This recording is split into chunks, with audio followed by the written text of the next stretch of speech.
Hey camping tam tu hian tui 407 trip thuber ron da me trip thum le ta hian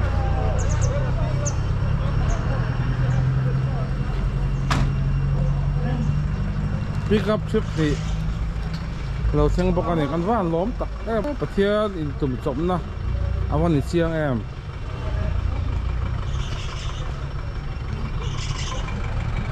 ta hian ăn lọt đo này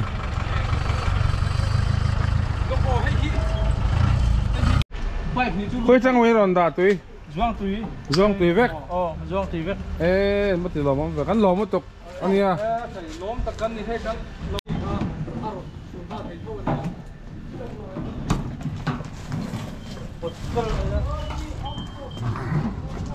tôi nói hiếm pick up trip khát đầu xem cái này Kapu, phải dinh nghe. Dâu tùy. À phê không? Sao mày đuổi small? Ê, đánh lộn một tục.